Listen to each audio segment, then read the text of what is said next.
창세기 2부 87번째 시간이네요. 야곱의 죽음, 막벨라 굴의 장사됨이라는 제목으로요. 말씀을 상고하겠습니다. 막벨라 굴에 대한 말씀은 이전에도 제가 여러 번 말씀을 상고하고 나누었던 내용이고요. 그 막벨라 굴에 이제 장사되어지는 야곱의 죽음에 대해서 말씀을 한번 상고해 보고 은혜를 나누겠습니다. 지난 시간까지 창세기 49장 28절까지 야곱이 12아들에게 축복하는 예언적 축복을 하였지요. 그리고 이제 축복을 다 마치고 죽게 되었는데 그의 유언이 한마디로 말하면은 나를 가나안 땅에 있는 막벨라 무덤, 다시 말해서 가족묘라고 할 수 있겠죠. 거기에 이제 옮겨 달라, 장사해 달라라는 유언을 하고 이제 죽게 되고, 가운데에는 그 막벨라 굴을 어떻게 구입하게 되었는지에 대한 내용이 기록되어 있습니다. 사람 죽기 직전에 여기에 묻어 달라라고 말하는 게 오늘날에는 그렇게 중요한 거는 아닌데, 고대 시대에는 문화와 풍습적으로 중요한 의미였겠고, 특히 이제 언약적인 측면에서는 아주 중요한 신학적 의미가 담겨져 있는 거죠. 오늘날 우리 신약교회, 성령받은 교회의 측면에서 말한다면 어떤 측면이냐면, 내가 죽으면 화장해 달라, 묻어라, 이게 아니라 내가 그리스도의 그 죽음 안에 함께 거하기를 원합니다 라는 신앙의 고백과도 같은 내용이라고 볼 수가 있겠습니다. 29절에 이렇게 이제 고백하고 있어요. 그가 그들에게 명령하여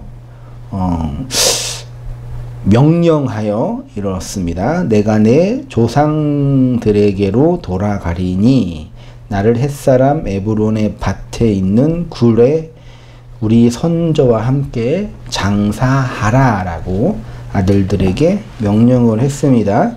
그리고 33절에서도 숨을 거두니 그의 백성에게로 뭐한대요?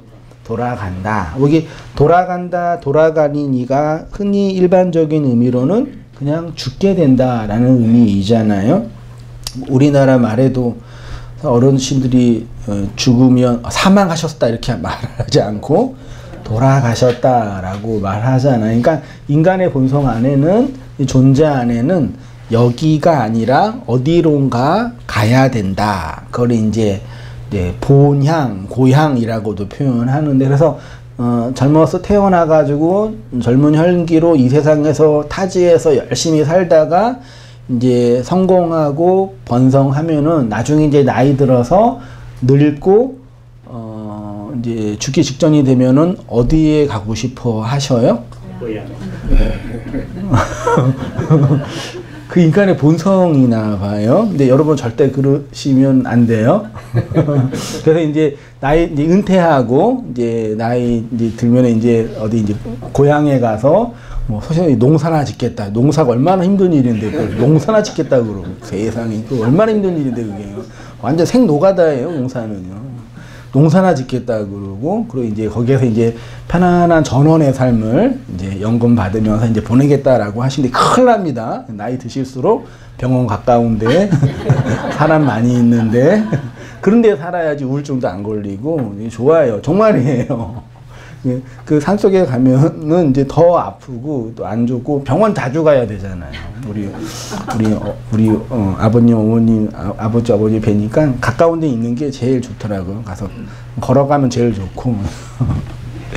근데 이제 돌아간다라는 개념을 이제 죽는다라고 표현하는데, 우리 이제 일반적인 전통적인 표현이고, 히브리어에 돌아간다라는 단어가 뭐라고 되어 있다고요?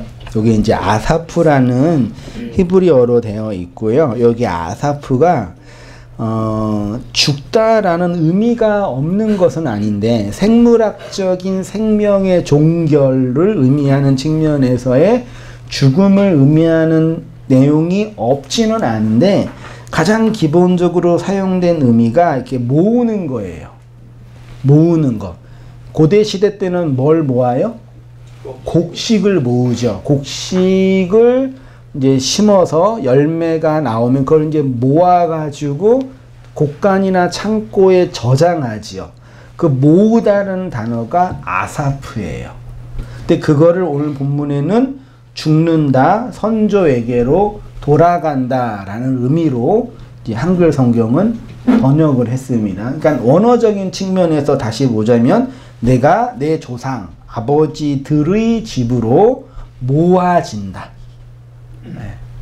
어디론가 이렇게 돌아간다는 의미인데 내용적으로는 이렇게 세상에서 흩어져 있다가 다시 모아진다라는 개념이죠. 그래서 이 모아진다는 개념이 구약이든 신약이든 우리 교회들에게 매우 중요한 그 신학적인 공동체적인 의미가 있는 거예요. 정기적으로 모여서 말씀을 나누는 모임이 뭐예요?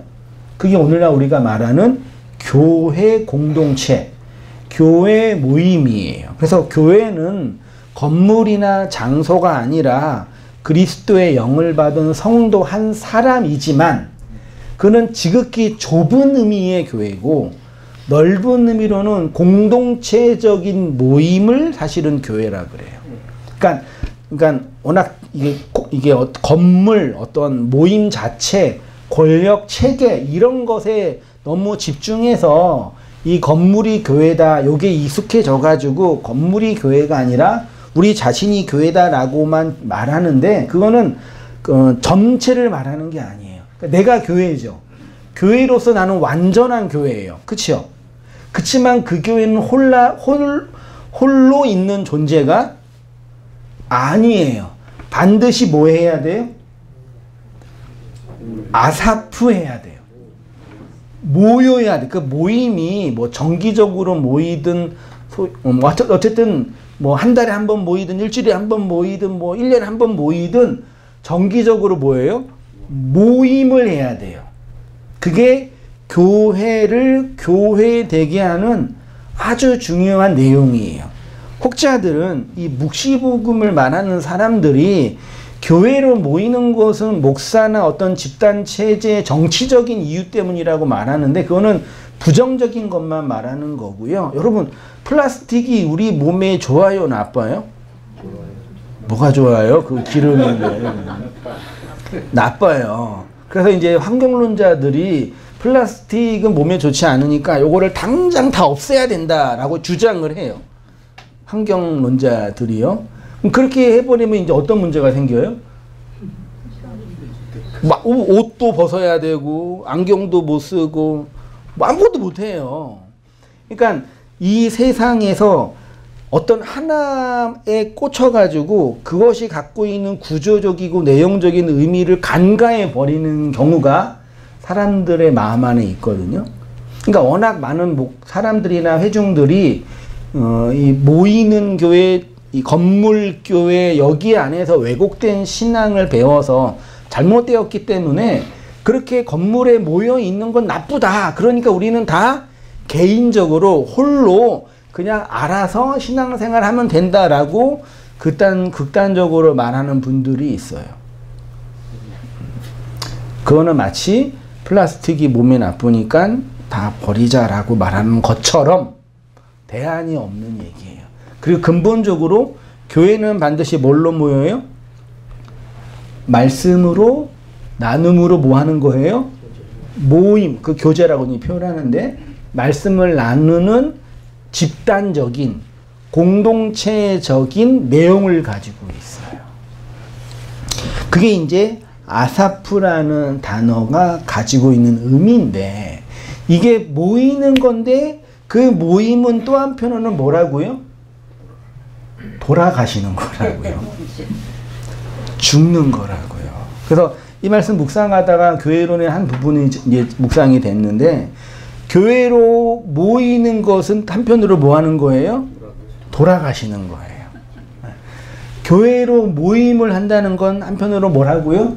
죽으시는 거라고요. 모여서 죽지 않으니까 맨날 뭐 해요? 그렇게 싸우는 거예요. 왜냐하면 인간은 본성적으로 욕망을 따라 이기적인 욕망으로 살아가는 존재들이고, 그거는 악이 아니라 그냥 자연적인 메커니즘이에요. 그걸 악이라고 말하면 안 돼요. 근데 그렇게 돼서 그 진리에 이르지 못하니 모여서 돌아가게 만드는 거죠. 그게 이제 아사프라는 단어가 가지고 있습니다. 그래서 이제 요 아사프가 구약에 많이 나, 열조에게로 돌아간다, 조상들에게도 돌아간다, 죽으면 다 이런 표현을 하죠.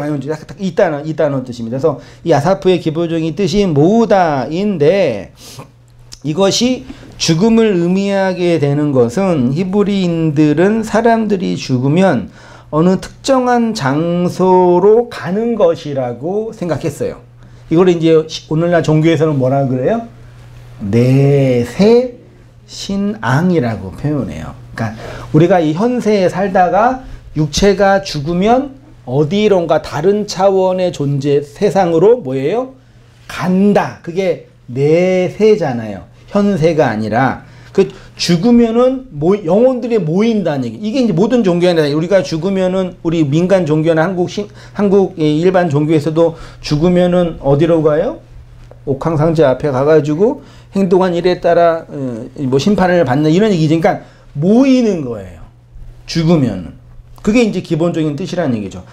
죽어서 하나님이 정하신 장소로 모이는 것이 아사프예요. 근데 이러한 죽음과 관련하여서 확장된 의미가 곡식을 거두어서 장고가 아니라 창고예요.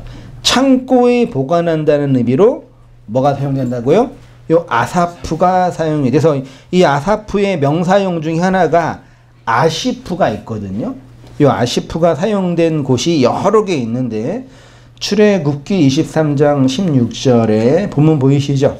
한번 읽어보겠습니다. 시작. 맥추절을 지키라. 이는 내가 수고하여 밭에 뿌린 것에 첫 열매를 거둠이니라. 수장절을 지키라. 이는 내가 수고하여 이룬 것을 연종의 밭에서부터 거두어. 여기 저장하다가 아사프예요. 곡식을 그러니까 창고에 저장하는 거. 그리고 가운데쯤에 그 절기가 수장절이죠.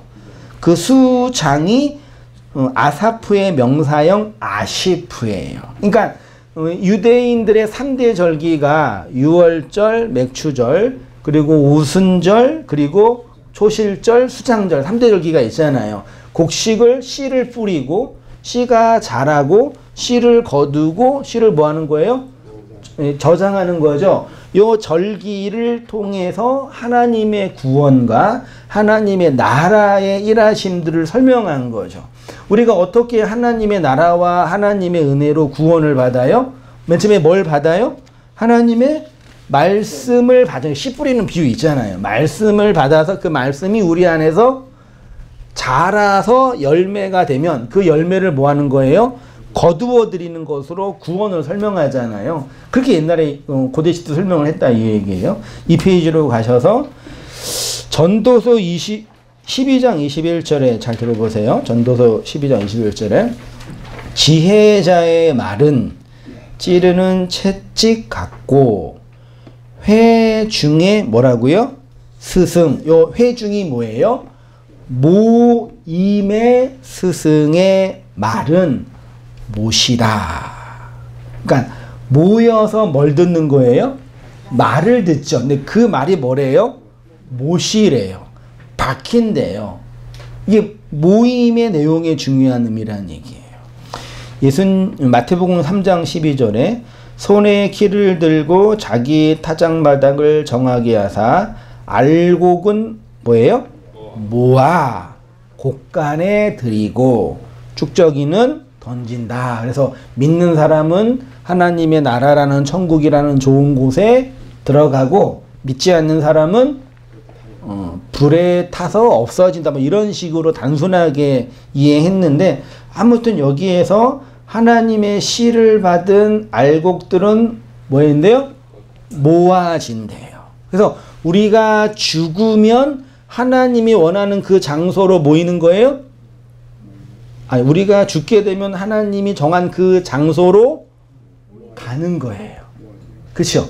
우리는 다 거기서 뭐 해야 돼요? 만나야 돼요. 안 만나면 어디로 가는 거예요? 딴 데로 가시는 거예요. 모임 장소를 정했단 말이에요. 저기 말세에 저기에서 모입니다. 자, 글로 오세요. 그러는데 다 왔는데 저기 끝에 있는 분 안 오신 거라. 이렇게 이해하잖아요. 그래 이제 장소적 개념으로 구원을 설명한 거예요. 그죠? 구약에서는 그렇게 설명했어요. 구약에서는. 근데 모르겠어요. 우리는 다 육체적인 죽음을 경험하지 않았으니까 우리가 죽으면 이 물리적인 세상과 다른 또 다른 차원의 공간이 있을까요? 지금 이 육을 가지고 살아가는 것과 유사한 어떤 뭐 그 영들의 모임 뭐 그런 게 있어서 다시 거기에서 또 이렇게 문화적 생활을 또 할까요? 이거는 다 뭐예요? 추론이에요.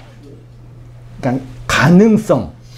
성경이 그렇게 말하고 있는데 그것이 정말 그 얘기를 하고 있는지는 몰라요. 그러니까 제가 장소가 없다라고 장소가 있는 것이 아니다라고 말하는 게 아니에요. 분명한 것은 이 세상뿐만 아니라 저 세상이라는 게 있지요.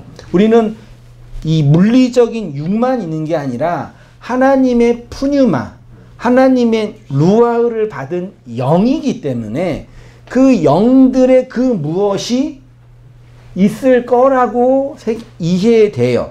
그걸 사람들은 신앙심이라고 표현하는데 굳이 그렇게 말하지 않더라도 이 역사와 다른 차원의 그 무엇이 있겠죠.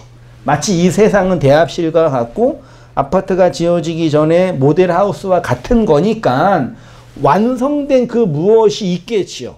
저는 믿습니다. 그걸 사모하기도 하고 그날을 기대하면서 또 이 세상의 허망함들을 극복하며 살아가기도 해요. 예.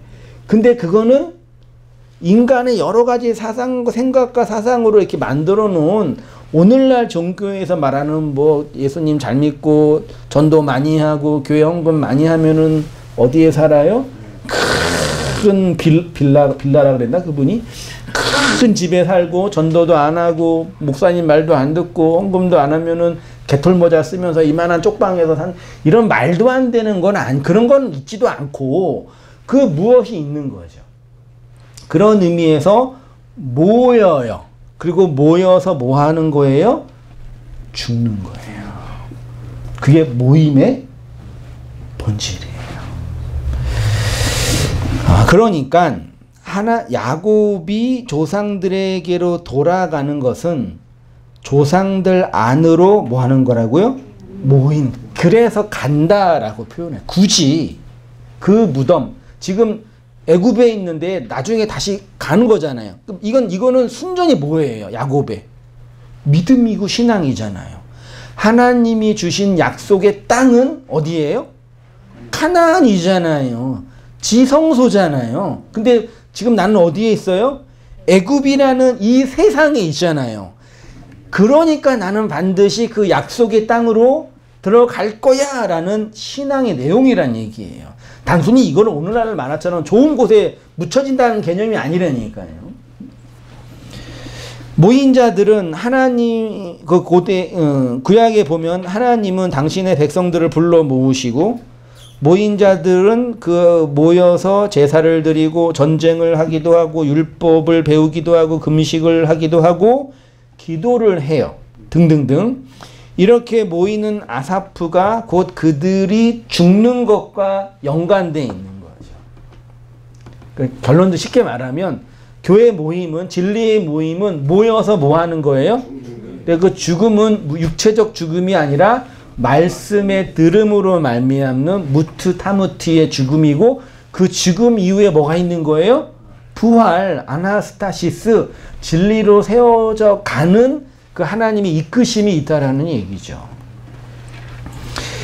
그 이야기를 히브리서가 정말 아름다운 그 이야기로 선언을 하고 있는데 히브리서 11장 전체는 너무 기니까 다 못 보고 제가 편집을 했습니다.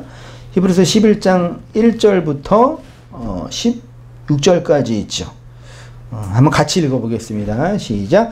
믿음은 바라는 것들의 실상이요 보이지 않는 것들의 증거니 선진들이 이로써 증거를 얻었느니라. 믿음으로 모든 세계가 하나님의 말씀으로 지어진 줄을 우리가 아나니 보이는 것은 나타난 것으로 말미암아 된 것이 아니니라. 믿음으로 아벨은 가인보다 더 나은 제사를 하나님께 드림으로 의로운 자라 하시는 증거를 얻었으니 하나님이 그 예물에 대하여 증언하심이라. 그가 죽었으나 그 믿음으로써 지금도 말하느니라. 이 사람들은 다 믿음을 따라 죽었으며 약속을 받지 못하였을 때 그것을 멀리서 보고 환영하며 또 땅에서는 외국인과 나그네임을 증언하였으니 그들이 이같이 말하는 것은 자기들이 본향을 찾는 자임을 나타냄이라. 그들이 낳은 바 본향을 생각하였더라면 돌아갈 기회가 있으려니와 그들이 이제 더 나은 본향을 사모하니 곧 하늘에 있는 것이라. 이러므로 하나님이 그들의 하나님이라 일컬음을 받으심을 부끄러워하지 아니하시고 그들을 위하여 한 성을 예비하였느니라. 쭉 믿음에 관한 누구부터 얘기하죠? 맨 처음에 아벨, 가인 등등 얘기하다가 노아, 아브라함 얘기하고 아브라함을 믿음의 조상이라고 말하고 이 당시에는 믿음의 완성인 거죠. 왜요? 아브라함은 본토 친척 아비의 집을 떠나 하나님의 부르심을 따라 그 본향을 떠나 약속한 곳으로 갔으니까 이게 믿음이라고 한 거예요. 그러니까 이 믿음은 아브라함의 믿음이에요? 하나님의 믿음이에요? 하나님의 믿음이 아브라함으로 이끄신 거죠. 그래서 히브리서 11장의 믿음은 이거는 우리가 열심히 믿어서 한 행동이 아니라 하나님의 그 언약에 기반한 믿음이 하나님의 백성을 불러서 약속의 땅으로 이끄신다라는 차원인 거죠. 됐죠? 그리고 마지막에 결론이 그렇게 믿음으로 살았는데 이들이 이끌림을 받았는데 이들이 결국은 어디로 가는 거예요? 본문에는 한 성으로 간대요. 이 폴리스거든요. 단어적으로는. 그러니까 이런 문자적인 개념을 이제 우리 구원에 있어서 종말론적인 개념과 연결하여서 우리가 죽으면은 어느 좋은 공간으로 간다라는 것으로 인식하는 거예요. 여기에서 말하는 이 물리적인 장소는 물리적인 장소를 기반으로 설명하지만 내용적으로 의미적으로는 어떤 차원이에요? 존재의 차원이에요. 그러니까 구약에서는 이렇게 갈대아 우르에서 나와서 하란을 거쳐서 약속의 땅으로 들어가는 공간적인 의미를 말했지만 우리 측면에서는 이 공간적인 의미가 아니라 존재적인 의미란 얘기예요. 그래서 이걸 소위 말해 존재의 됨과 관련이 있는 거죠. 그러니까 하나님의 나라로 들어가는 게 아니라 하나님의 나라로 되는 거예요. 그래서 원문에 16절에 그들이 이제는 더 나은 본향을 사모하니 곧 하늘에 있는, 그러니까 이 믿음의 사람들이 이 땅이 아니라 더 나은 것들을 사모한대. 그 사모하는 것은 어디에 있는 거라고요? 하늘에 있는, 그러니까 장소적으로 생각하잖아요. 근데 이 하늘에 있는 것이 언어로 뭐라고요? 에피우라노스 에임이에요. 에피는 전치사 어디 위로란 뜻이고 우라노스는 뭐예요? 이게 하늘이라는 개념이. 그러니까 에이미는 비동사예요. 있다, 존재하다, 되다예요. 그러니까 하늘이라는 공간에 딱 서 있는데 그거는 존재적으로 뭐예요? 하늘이 에임이 된다라는 차원이에요. 하늘로 서 있다라는 차원이에요. 그러니까 이 아브라함의 생애와 구약의 믿음의 사람들의 생애를 공부하면서 우리가 묵상하면서 이걸 읽고 묵상하면서 어떻게 받아들여야 되냐면 이들처럼 우리가 더 좋은 공간으로 간다 하면 돼요, 안 돼요? 안 돼요. 그 말도 안 되는 거예요. 그거는 유치부까지. 네, 유치부까지. 유치부까지 얘기해 줄 수 있어요. 초등부까지 할까요? 거기까지 할 수 있어요. 이들이 살았지만, 그러니까 성경의 내용을 문자 그대로 받아들이면 죽는 거예요. 파멸이라고요. 파국이라고요. 큰일 나는 거라고요. 그것이 성령에 의해서 우리 안에 내용과 의미로 적용되어지고 이해되어지고 깨달아질 때 존재가 되는 거예요. 그래서 모여서 우리가 세상적인 얘기하고 뭐 인간적으로 친해지고 이게 주가 아니라, 나쁜 게 아니지만 주가 아니라 그 말씀들의 예전에 듣던 그 말씀들의 내용을 성령의 입회하에, 제 표현으로는 성령의 입회하에 말씀을 듣는 모임인 거예요. 그래서 중요해요. 교회 모임이, 말씀을 전하는 설교자가, 그 말씀으로 모이는 성도로서의 회중이 정말 중요해요. 앞으로 온당교회가 어떻게 될까요? 왜 그러세요? 절망적이세요? 저는 개척하고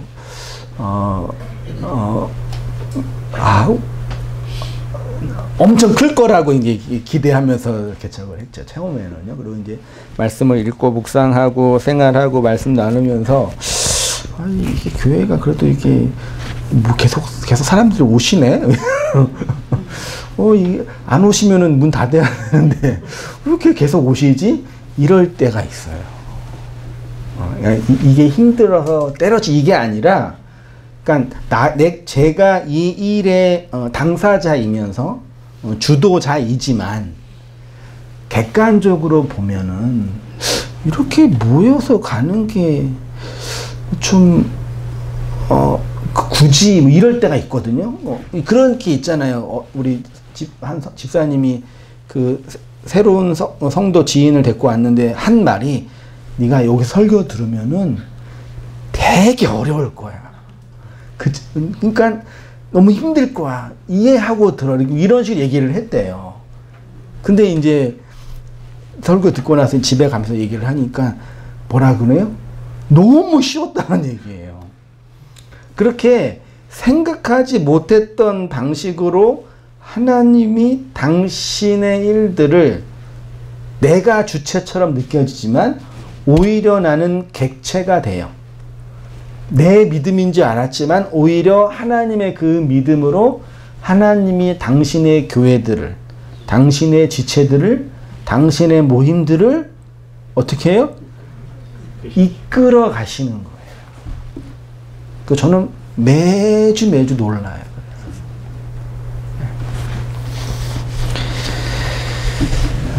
그게 하늘이 존재가 되는 거예요. 본문 다시 보세요. 제가 이렇게 썼습니다.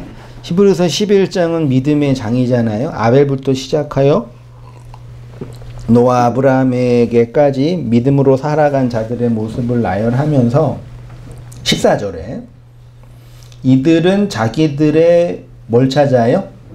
본향을 찾는 자라고 표현했죠. 그러면 여기서 말하는 본향은 흔히 우리는 이제 장소라고 생각하잖아요. 나중에 이제 나이 들어서 늙어서 고향에 가고 싶다라는 향수병 정도로, 태어난 장소 정도로. 근데 이게 헬라어에는 파테르의 또 다른 명사형인 파트리스예요. 파테르가 뭐예요? 우유의 아버지 파스텔 있잖아요. 아버지예요, 아버지. 이 파트리스는 아버지에서 확장돼서 고국, 조국, 고향, 본향. 그러니까 아버지의 집이에요. 오늘날로 말하면 아버지의 집. 그러니까 우리 이 민족적인 개념으로 우리가 이제 국가가 만들어졌기 때문에 국가라 말하는데 고대 시대는 국가가 없었잖아요. 아버지의 집이에요. 누가복음 15장에 있는 그 아버지의 집이란 말이에요. 그 아버지의 집을 사모한대요. 그렇죠? 그리고 이제 16절에 그들이 이제는 더 나은 본향을 사모한대요. 요 더 나은 본향은 앞에 그 본향이 아버지의 집이 파트리스가 아니라 크레이손이라는 단어인데 이게 더 유익한, 더 뛰어난. 그러면 보세요. 앞에 있는 본향은 아부, 옛성전으로 육의 본향이라고 한다면, 표현을 하면은 뒤에 있는 더 나은 본향, 크레이손은 더 뛰어난 다른 차원의 영적인 차원의 본향을 사모하는 거예요. 그럼 보세요. 아브라함이 본토 친척 집을 떠나 약속의 땅으로 갔잖아요. 아브라함이 믿음의 사람이라고 한다면 뭘 사모해야 돼요? 본향을 사모해야 되잖아요. 그럼 어디로 가야 돼요? 갈대아 우르로 가야 되잖아요. 그게 아브라함의 고향이니까. 근데 더 나은 본향, 물리적으로는 갈대아 우르지만 내용 안에 약속으로 주어진 카나안, 그것을 사모했다라고 선언하는 거예요. 그걸 하나님의 믿음이 아브라함으로 믿어서 가게 이끌었다라고 말하는 거예요. 이해되시나요? 그러니까 아브라함이 갈대아 우르를 나와서 생활하다가 나 고향에 갈래 이랬잖아요. 근데 그 고향이 갈대아 우르가 아니라 가나안이라고요. 이게 그 크레이손, 더 나은 고향이에요. 됐죠? 그 다음에 이제 히브리서에서 설명을 하는데 곧 그게 뭐래요? 하늘에 있는 것이래요. 놀랍지 않나요? 가나안이 하늘이잖아요. 성소의 지성소잖아요. 거기에 그것이래요. 그렇게 해놓고 이것은 모든 교회들에게 동일하게 적용되는 내용입니다. 라고 얘기한 거예요. 히브리서가. 그 놀랍지 않아요? 그걸 이제 한 성을, 그러니까 이 성이 아브라함이 약속받은 그 더 나은 본향이라는 얘기죠. 그렇죠? 그러니까 우리가 본성적으로, 육체적으로 이 세상에서 젊어서 혈기를 가지고 막 살다가 나이 들어서 이제 노년이 되면은 나 고향에 가고 싶다라는 그 마음 속에 그 고향은 우리 육은 그냥 편안한 고향이지만 영은 어느 고향을 사모해야 되는 거예요? 다른 차원의 더 나은 하나님이 예비한 그 하늘의 고향, 본향을 사모하게 된다는 얘기예요. 됐죠? 그건 장소가 아니라 하늘이 된 나의 존재예요. 그게 우리의 구원의 완성의 이끌림이라고요. 여러분 이해되시나요? 잘 묵상해 보세요. 구약으로 말하면 3페이지입니다. 이게 아부가 아버지죠. 아부 하나님의 집이잖아요. 이게 옛성전이고 고향이고 본향 다 똑같아요. 아버지의 집이에요. 그게 다시 이제 신학적으로 말하면 나의 처음 자리라고도 표현하는 거예요. 그러니까 믿음이란 그 자신들의 처음 자리, 근본의 자리를 찾게 되는 거죠. 그렇게 찾는 자들을 향해서 하나님이 더 나은 본향으로 이끌기. 그게 하나님의 믿음으로 믿음을 따라 살아가는 믿음의 사람들의 모습이라는 얘기예요. 그러니까 오늘날 근본주의 기독교나 번영의 신학을 근간으로 하는 기독교가 믿음을 가지세요라는 그 믿음은 하나님의 믿음처럼 보일지도 모르겠지만 근본적으로는 이 땅에서 내가 원하고 바라는 이 세상의 풍조의 그 무엇에 의해서 결정된 삶의 형태예요. 내가 하나님 잘 믿어서 이 세상에 선한 영향력을 줄 거야. 하나님의 계획이에요? 하나님의 뜻이에요? 나의 믿음이에요? 모르겠어요. 하나님은 그냥 너 일로 가서 죽어 그럴 수도 있다고요. 네? 무슨 선한 영향, 됐어. 그냥. 했어. 그 필요 없어. 선한 영향 안 끼쳐도 돼. 그냥 너는 너로 살아. 그럴 수도 있다고요. 이런 하나님 별로 좋은 분 아니신가요? 물론 너는 이 세상에 선한 영향을 미쳐. 야, 이 땅에 교회 다 썩어 빠졌어. 야, 너라도 똑바로 좀 교회 만들어야지. 그리고 큰 교회 만들어 줄 수 있을지도 모르겠으면 할렐루야. 그럴 수 있을지도 몰라서 전 제한하지 않아요. 그렇죠? 그렇다고 내가 열심히 해서 이 왜곡된 교회의 더 좋은 교회를 만들어서 선한 영향력을 끼치겠습니다. 그러면 그게 하나님의 뜻인 거예요? 조심하세요. 그런 분이요. 사람들은 이유 없이 나한테 잘해주지?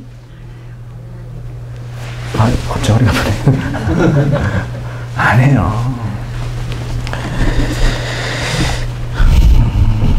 자칫 잘못하면 하늘에 있는 것이라고 해서 하늘이라는 장소라는 개념으로 해석하게 되는데 원문에는 에피 우라노스 에임이에요. 장소가 아니라 뭐라고요?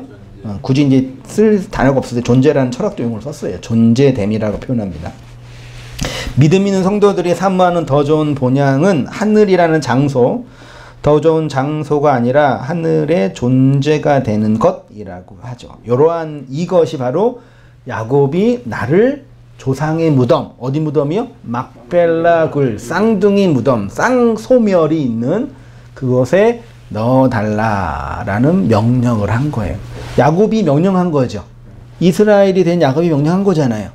그 하나님이 그렇게 그 일을 이루신다라는 내용인 거죠. 그러니까 야곱 자신의 개인적인 내용이기도 하지만 더 넓게 해석하면 하나님이 그렇게 그 쌍둥이 무덤에 들어가 뭐 하신다는 얘기예요? 죽어서 장사 지내게 된다라는 언약이고 명령인 거죠. 누가요? 하나님이요. 그 사건이 어디서 일어났어요? 십자가잖아요. 그게요. 내가 죽을 거야 이거잖아요. 근데 그 죽음은 나의 죽음뿐만 아니라 이 말을, 이 명령을 받는 너의 죽음, 내가 너와 함께 너를 안아서 그 쌍둥이 무덤 막벨라 굴에서 죽을 거야 라는 언약이고 명령이라니. 그게 어디서 이루어졌다고요? 십자가. 그래서 바울이 이 십자가 언약을 깊이 깨닫고 나서 내가 그리스도와 함께 십자가에 죽었습니다. 막벨라 무덤에 자칼과 네케바가 쌍소멸 함께 죽은 그 죽음을 신앙으로 고백한 거예요. 그래서 부활로 나와 이 예루살렘과 유다와 사마리아와 땅끝까지 그 그리스도, 이 살아난 복음을 그렇게 증언한 거죠. 근데 그 역사적인 내용이 누구랑 싸운 것으로 드러난 거예요? 유대교와 이 언약을 받았지만 언약을 문자로 받은 그 유대인들과 싸운 거예요. 그게 바울의 영적인 삶이었다고 표현하는 거예요. 그게 우리라니까요. 그렇게 살아나서 나왔는데 난 너 누구랑 싸우는 거예요? 옛자, 유대교의 틀 안에서 살고 있는 그 옛자랑 뭐 하는 거예요? 그 복음에 나와 싸우는 거라고요. 그러니까 이 성경 창세기부터 계시록까지 66권은 다 어디 안에서 일어나는 일이겠어요? 다 내 역사와 인생과 삶과 인식과 경험 안에서 끊임없이 반복되는 일이라니까요. 그게 이제 돌아간다는 의미라고 보여집니다. 30절부터 33절에는 막벨라 굴에 대한 설명, 누구한테 샀다, 누가 묻혀 있다. 거기는 이제 그 햇사람 에브론에서 뭐 나중에는 여호수아에는 100세겔 주고 샀다, 100세겔인가? 하여튼 뭐 100을 주고 샀다 이런 표현도 있어요. 여기에는 누가 묻혀요? 아브라함의 아내 사라, 그 다음에 이삭과 리브가, 야곱과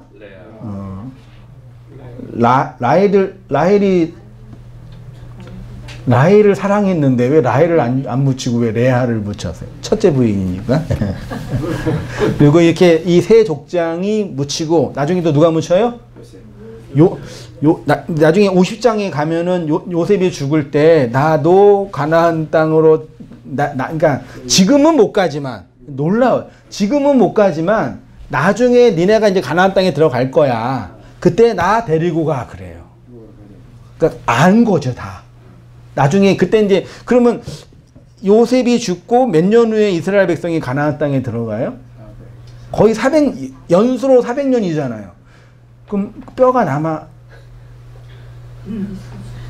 있을까요? 그러니까 땅에 매장한 게 아니라 동굴의 미라처럼 했을까요? 그거 모르겠어요. 유골 뼈라고 돼 있거든요. 그 뼈, 내 뼈 중에 그 뼈를 가지고 가서 가나안 정복 전쟁을 다 끝내고 묻어요. 근데 왜 그 요셉은 부인이랑 같이 요셉만 묻힌 거예요? 부인이 바네아 사부한가 그러잖아요. 그게 이방 여자이기 때문에 못 묻힌 거예요? 네, 그 아브라함과 이삭과 야곱의 완성이 누구예요? 그 요셉이잖아요. 그 성령의 역할, 하나님의 역할이 이걸 하거든요. 그 쌍둥이 무덤이 완성이 됐습니다라고 요셉이 도장을 찍은 거죠. 그 얘기 쭉 이제 하고 있습니다. 막벨라 3페이지 중간쯤에 막벨라는 겹치다 포개다라는 동사 카파레에서 왔대요.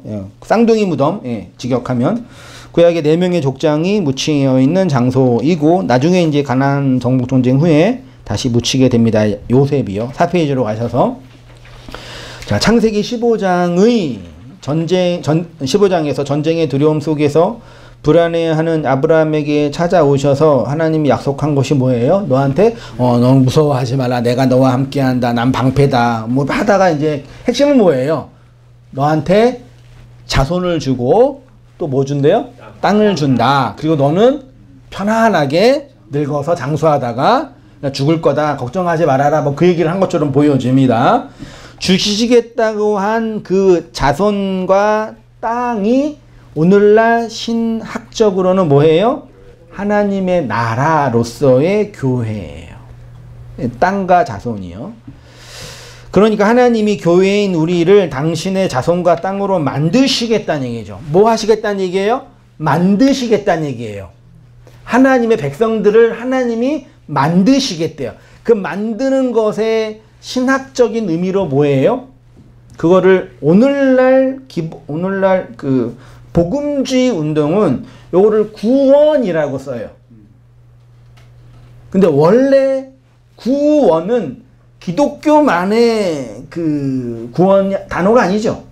모든 종교에는 각자 나름의 구원 교리가 있잖아요. 구원이라는 것 자체는 기독교만의 교리가 아니라 모든 종교, 아니 이데올로기 자체가 구원론이에요. 예? 그 공산주의 혁명이나 공산주의 이데올로기도 뭐예요? 모든 자본가로부터 이 민중과 대중들을 구원시키는 거잖아요. 그 구원 교리가 만들어지니까 자본가는 뭐예요? 악이고 그 악은 죽여야 할 대상이니까 그냥 때려 죽인 거예요. 미친 거지 완전히. 그게 구원 교리라고요. 얼마나 지금 생각하면 말도 안 되는 거죠. 근데 그 당시에는 그게 그들의 구원 교리였다고요. 이 구원은 보편 종교의 방식이고 보다 근본적인 구원을 설명하는 단어가 뭐겠어요?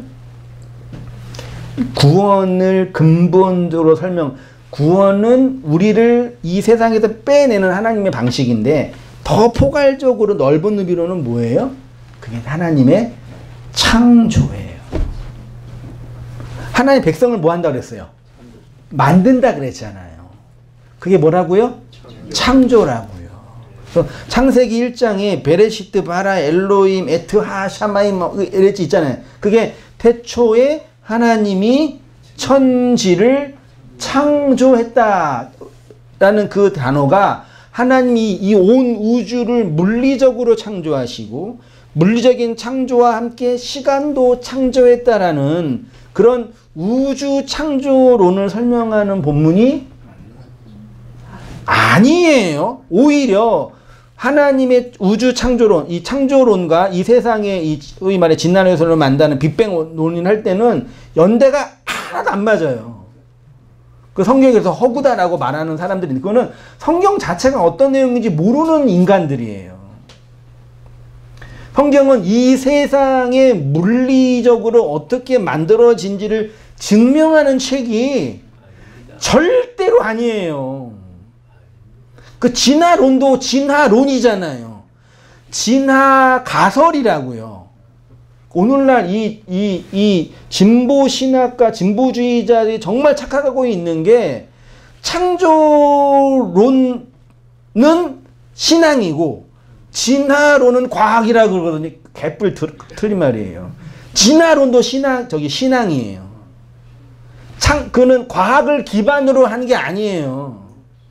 찰스 다윈이 다 쓰고 나서 나 잘못했는데 그러고 죽었어요. 썼는데 이게 완전히 온 세상을 뒤바꿔 놓은 코페르니쿠스적인 대혁명의 그 책이잖아요. 본인도 놀란 거예요. 이러면 안 되는데. 그러니까 제자한테 얘기하니까 제자들이 뭐라 그래요? 조용히 계세요. 저희가 알아서 할게요. 베드로가 그랬잖아요.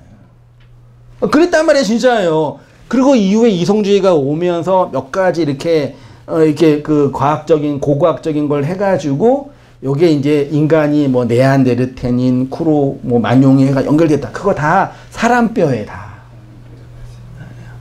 그걸 다 연결해가지고 이렇게 그거 다 뻥이에요. 죄송합니다. 그 가설이라 그런 거예요. 그러니까, 진화론은 창조론과 비교해서 진보적이고 철학적이고 과학적인 논리가 아니에요.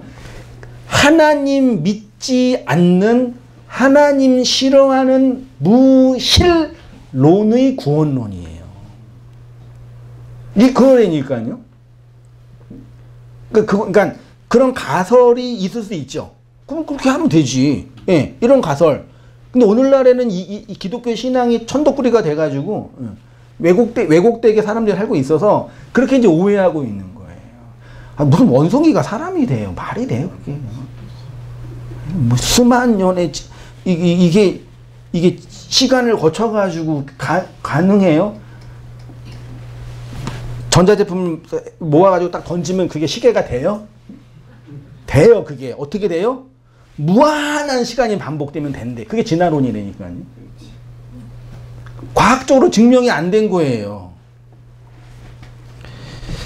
그러니까 그래서 오늘날 기독교가 창조론을 별로 좋아하지 않은 거예요. 심리적으로. 여러분 구원받아야 돼요. 이 얘기만 하는 거예요. 구원론으로. 그러니까 사실 구원론이 본질이 아니라 창조예요. 창조. 베레시트 바라 엘로힘이래라고요. 하나님이 우리를 당신의 교회로 만들어내겠다라는 언약이에요.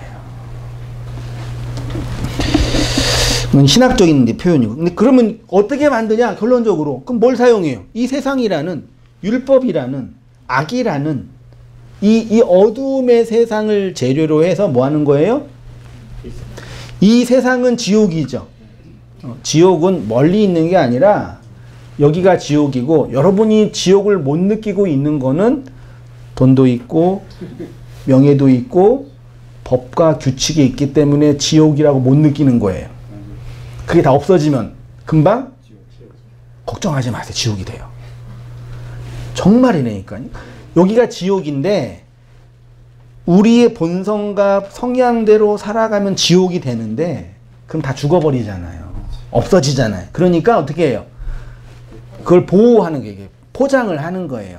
돈이라는 가치로, 명예라는 것으로, 이 세상의 정치로, 이 세상에 뭐 포장을 해가지고 서로 죽이지 말고 우리 오손도손 잘 살자.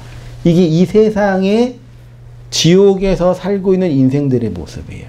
근데 하나님이 가끔 그래도 인간들이 까먹으니까 이 세상이 지옥이라는 걸 가르쳐 줘야 되잖아요.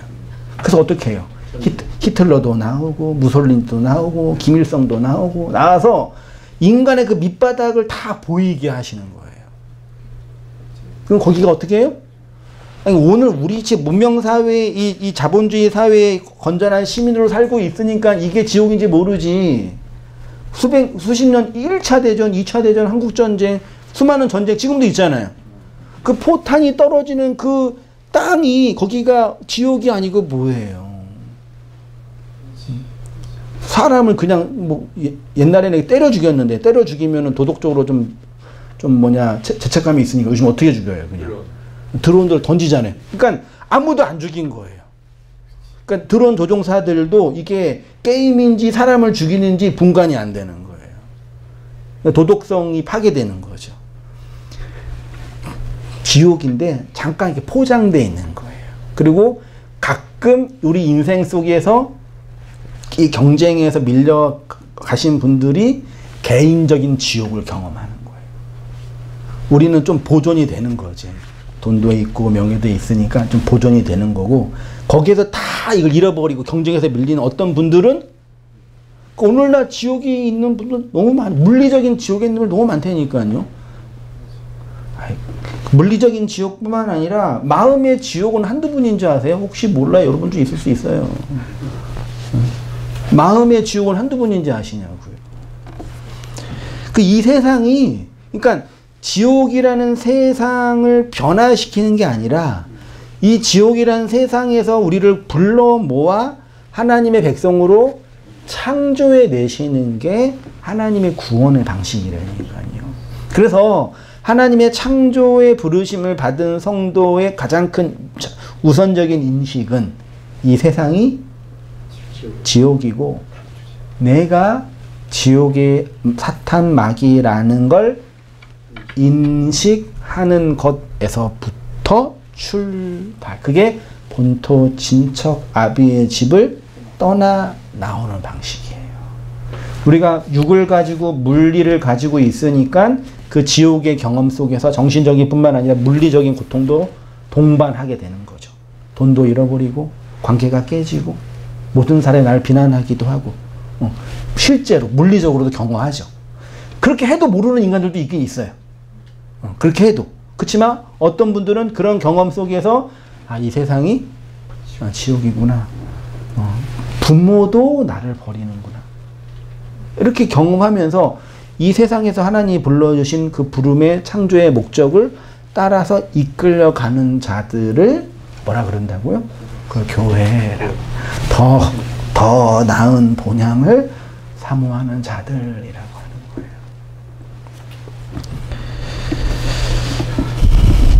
그래서 처음 태어나서 이렇게 유년기, 청소년기, 청년기, 장년기까지 이르러야 그때쯤에 인생이 좀 꺾이잖아요.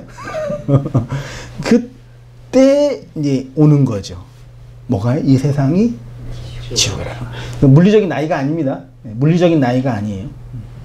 물리적으로 나이 들어도 어린 나이 같은 분 많이 계시거든요.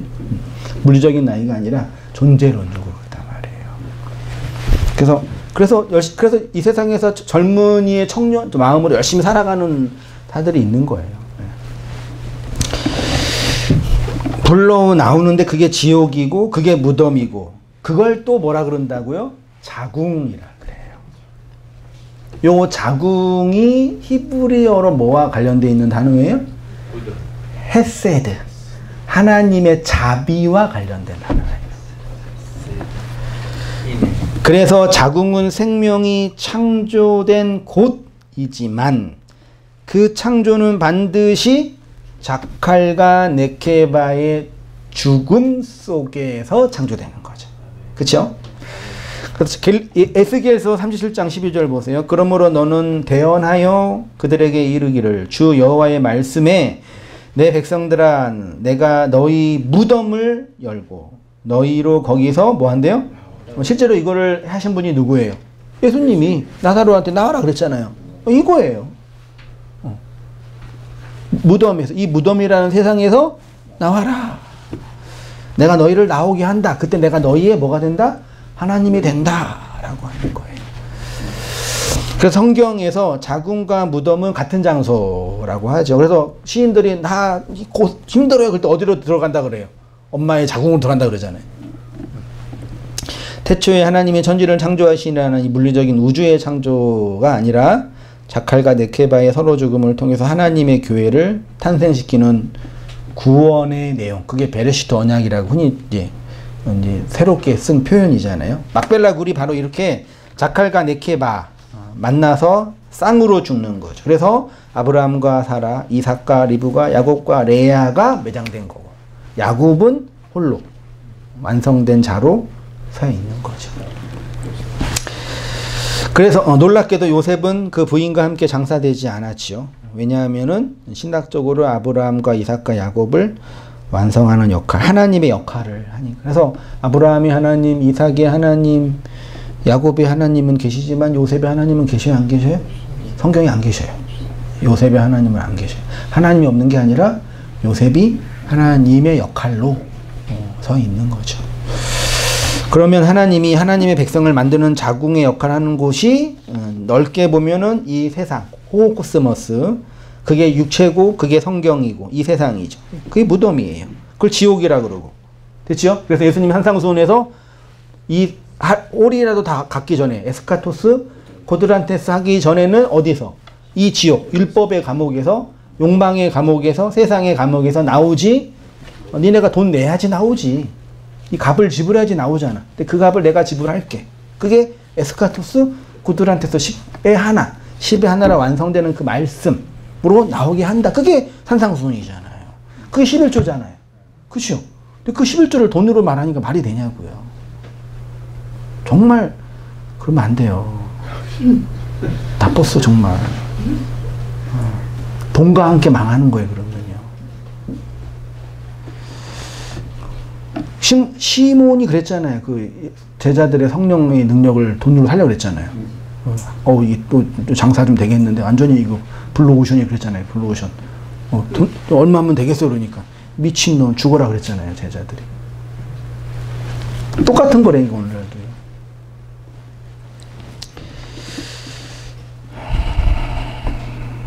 근데 참 어려운 게 아니라 불가능해요.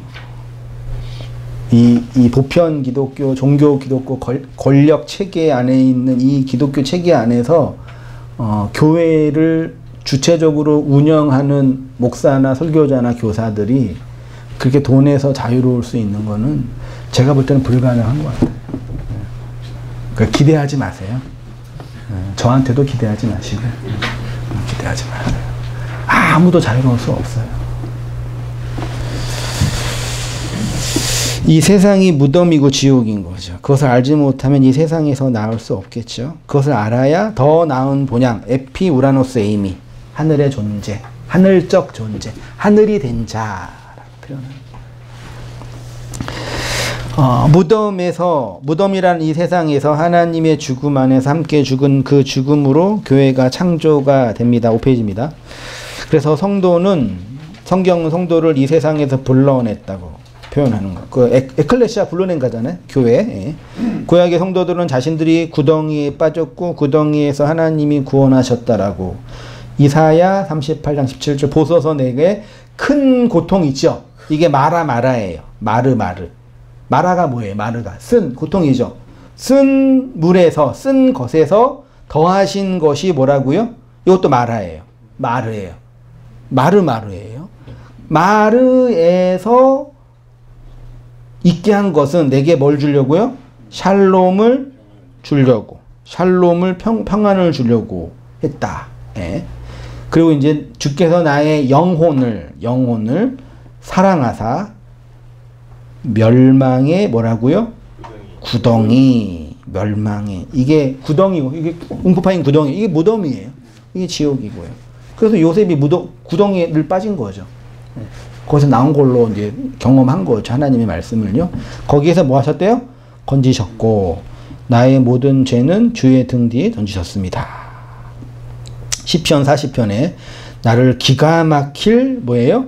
네, 웅덩이 소리. 이걸 단순히 물리적으로 우리 인생의 고난, 이거는 물론 그렇게 우리 인생의 물리적인 고난과 어려움들의 속에서 이렇게 하나님이 여러 가지 환경을 통해서 이렇게 끄집어낼 수 있죠. 물리적으로. 네. 근데 그거는 아주 지엽적인 거예요. 아주 1차원적인 거예요. 그걸 제가 무시하지 않겠습니다. 우리 무시하지 맙시다. 네. 그래요. 우리가 어려울 때, 힘들 때 하나님이 그런 도우심들을 주셔서 빠져나오게 할 때도 있죠. 그런 과정들을 통해서 하나님의 이끄심들을 하나 보는 거죠. 하나 경험하는 거죠. 근데 근본적으로는 뭐예요? 이 지옥이라는 무덤이라는 이 세상에서 불러내시는 거예요. 그 시인들의 고백이 바로 그런 거예요, 사실은. 4명의 족장이 매장된 막벨라 굴은 이렇게 성도의 죽음과 누구의 죽음이요? 하나님의 죽음. 하나님의 믿음과 성도의 믿음으로 완성된 그곳이에요. 그 십자가에서 우리가 교회로 새롭게 어떻게 된다고요? 베레시트 바라. 창조된 거예요. 만들어지는 거예요. 교회들로 세워지는 거라니까요. 하늘로 세워지는 거예요. 그게 더 나은 본향. 하나님의 언약이 있는, 하나님의 쉐키나의 영광이 있는 그 지성소의 영광에 거하는 자의 모습이라고 하는 거죠. 성도는 이렇게 역사의 죽음을 통해서 묵시의 생명과 하늘의 생명을 담는 자로 살아가게 되는 거예요. 우리가 이 하나님의 영광과 은혜에 대한 감각을 긍정적인 의미로 그 하늘의 영광을 보는 것도 있지만 또 다른 한편으로는 뭐예요? 이 세상의 죄와 이 세상의 어둠과 이 세상의 지옥됨의 현실을 보면서도 확인하게 되는 거예요. 그것이 우리로 무덤을 열고 나와라 하시는 하나님의 구원의 사역인 것입니다. 이 은혜 안에서 살아가시는 성도님 되시기를 축원드립니다. 예, 기도하겠습니다. 살아계신 하나님 아버지, 우리로 하여금 기가 막힐 웅덩이와 수렁으로부터 건지시며 이 무덤이라는 지옥에서 역사 안에서 깨쳐 나오게 하심으로 말미암아 하나님의 그 베레시트를 완성하시고 그의 머리 대심의 영광을 누리게 하셨사오니 그 은혜의 내용을 따라 오롯이 살아가는 우리 모든 인생의 날들이 될 수 있도록 아버지 하나님 인도하여 주시옵소서. 이 무덤에서 고통과 절망과 낭망하기도 하고 우리가 소멸되어지고 낭망하며 아파할 때도 있지만 그런 저희의 비통함과 괴로움들을 건져내시어서 하나님의 십자가의 능력과 그리스도의 영광으로 나타나실 성령의 일하심들을 목도하게 하심으로 그 은혜 안에서 살아가게 하여 주시옵소서. 그래서 하나님 아버지, 저희가 그렇게 하나님의 모이심으로 모여서 하늘의 은혜를 그 말씀으로 깨닫고 창조된 교회의 은혜를 누리며 하나님의 샬롬을 따라 살아갈 수 있도록 이끌어 주시고 인도하여 주시옵소서. 이제는 우리 주 예수 그리스도의 은혜와 하나님 아버지의 크신 사랑과 성령의 교통하심이 사랑하는 모든 성도님들의 삶 속에 지금부터 영원까지 함께 있을지어다.